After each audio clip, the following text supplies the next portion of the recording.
Solomon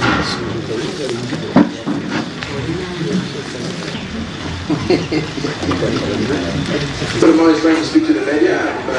Okay, speak to the Electoral Commission. All smiling. Escorted by. Currently, tunafunamu atusumbu yentaina rusanzo. Kubanga kirabika bali batesetese bulungi nga bagoberedde guidelines z'aba Electoral Commission. So atana baraba bajjanga bukyali nsobola okukola registration verify nga supporters baabwe nga documents so ero kibadde kyangu ensonga lwaki tumulaba omuntu ntumugoba tuddayo kubanga byonna baze nabyo nga beeteeseteese kansi byonna batanatuuka nabo beeteeseteese bulungi tusobole kubawandiika nga tyali bya kubanga nantuddayo mu kuba amaze okusunsulwa ku kifo eky'omubaka wa Mawokota South ye abadde ssentebe wa district MPG Martin Sejemba nga kati avuddeyo okuyingira olwokaano lw'omubaka owa Mawokota South. Ndi wano naye njagala babuuzeeko ate era tubuulire kiki ekimugjeeyo biba biki ebyo ebiganye byalaba nga biganye okubeera nga bimugjeeyo ajje avuganye ku kifo kino eky'omubaka owa Mawokota South. Sebo tukwaniriza ku BBS Telefina buuza ku bantu era obanyonyola. Abatula balamusizza Sejemba Martin mubaka addako wa Mawokota South mbadde ssentebe wa district ene y'MPG. Ate njagala otegeeza bannayuganda tugenda mu Uganda empya wanga byaddala era yeetaaga abantu abagenda oteekateeka bategere ensonga z'abantu. Kyamukisa nnyo nti abadde ssentebe ategere ensonga local government zirina ssente zikola mirimu eno wansi zifuna almost 7% ku national budget. Kyetaaga abantu abagenda okwogerera devolution. Twayogedde ku devolution mu manifesto yaffe ya National Unity Platform obuyinza obussa wansi n'ekitegeeza funding weeteekeddwa okukola impact mu bantu baffe. Sejemba kineetaagisa okulabika okuba nga nvaayo okubeera eddoboozi ate okubeera n'ekitundu ekigenda okuleeta ebirowoozo nga n'ebyokukola bikitegeerera ddala bulungi. Si nsobi okubeera omubaka wabula kyamukisa nti ate ategedde wansi service deliveries zitambula zigenda abantu baffe ekibba ttaka ekiriwo n'ensonga ez'enjawulo. Twetaaga change of government, twetaaga eggwanga likyuke, policies zikyuke n'amateeka ku nsonga ez'ettaka.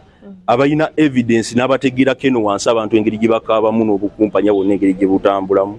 Sejemba ali positioned bulungi. Ate n'ensonga endala esinga obukulu bannamawokota banteeseteese eddoboozi lyabwe nsobola okulituusa era nga ndowooza nti ekyo nakyo kyankizo okulabika obbanga tugenda kukola obuweereza obwaffe n'abantu. Ffe tugamba eddoboozi ly'abantu y'eddoboozi lya Katonda, kyankizo nnyo eggwanga lino likkiririza mu Katonda.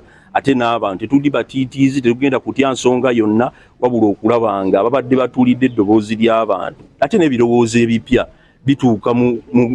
bituuka mu palamenti y'eggwanga ate n'abantu ne babifiiringa mu police ne ssente engeri gye ziprioritizingibwamu abantu baffe wabeewo okucreatinga emirimu ebyenjigiriza ate ekibbattaka n'obuli bw'enguzi okulabika obbeera nga tubutuula ku nfeete across the board.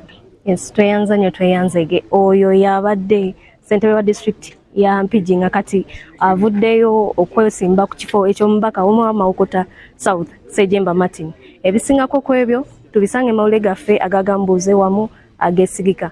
Nsigadde nze Mirembe Irene wano katika omulabi waffe wa BBS Telefina n'amawule gaffe agagyotobadde ndi wano katiko k'ebyokulonda ka district ya MPG mu kusunsula abeegwanyiza ebifo ebyenjawulo ku kifo eky'obabaka aba palamenti mu district eno. Ku kifo embeera ebadde nnungi ddala okuva ku makya paka obudde buno bwe bututukidde nga abavuganya ku bifo ebyenjawulo bajja mu kifo kino okuva ku ssaawa ng'emu paka okutuuka kati. Ku kifo eky'omubaka omukyala wa district ya MPG abantu ab'enjawulo bazze okuvuganya ku kyo nga Namboze Teddy owa National Unity Platform y'omu ku abo abamaze okwewandiisa olunaku olwaleero Nakintu Jowanule ng'onagidde mu kibiina ekya DF. Mukisa Rachel ng'ono ali ku Independent wamu ne Sharon Mulungi Kawesi.